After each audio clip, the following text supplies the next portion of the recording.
Mark chapter number 8 and verse number 24 to 25. There's a story of this blind man. I remember I shared this story. I remember I preached about this sermon. Is it last week or so?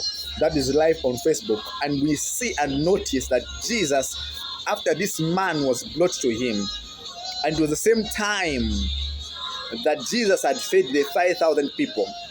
And when this man was brought to Jesus for healing, Jesus got this blind man by the hand and led him out of Bethsaida, out of the city, to a place where he heals him. And when they arrived at a point where Jesus was about to heal him, or at a particular time, in a particular place that Jesus had intended or purposely wanted to heal him, he gets this man and spit on his eyes. And when he spit on his eyes, laid his hand on his eyes and asked him, "What do you see?" And this blind man narrates and explains exactly what he was able to see at that particular time. And in his narration and in his explanation, he tells Jesus, saying, "I am able to see men," meaning that he identified people.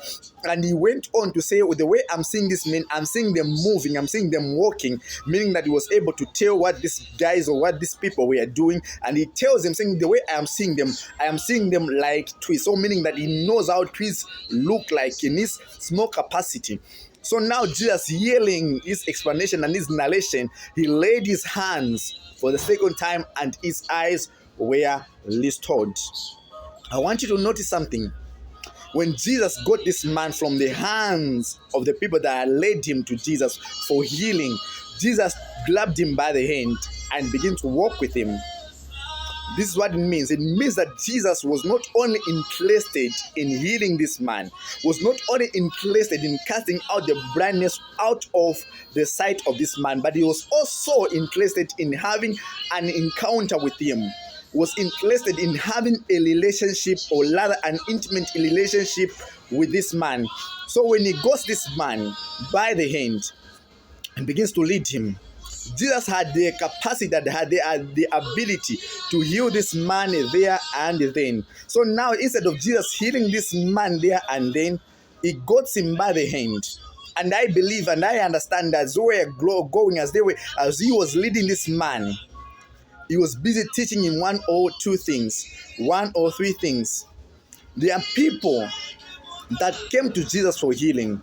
There are people that are in churches right now that when they are, because they are the issue in marriages, that the issue in business, that issue with their family members, but they came to Jesus for help. They come to a pastor for counseling. They come to a pastor for prayers. But God is not only interested in you receiving your answers, but is also interested in having a relationship with you.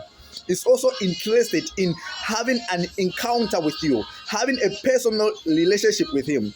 So this man, when he was with Jesus, Jesus begins to explain, begins to tell him one, and begins to teach him one or two things. And I believe after Jesus had healed this man, when this man's healing was perfected, Jesus asked him to go away, asked him to go to his family, to go to his house.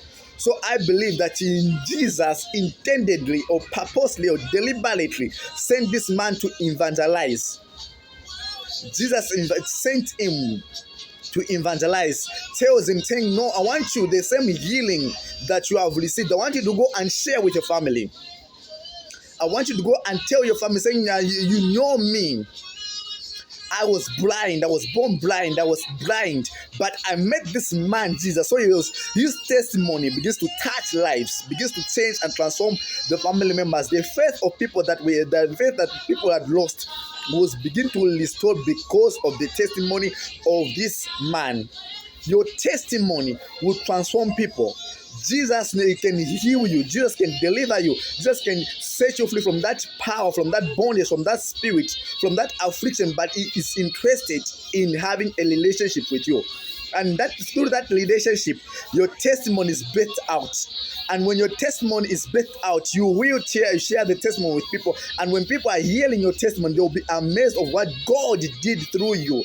And when they are amazed through what God did through you, their lives will also be transformed. They will also desire to encounter God. They will also desire to meet Jesus. They also desire to have a relationship with Jesus.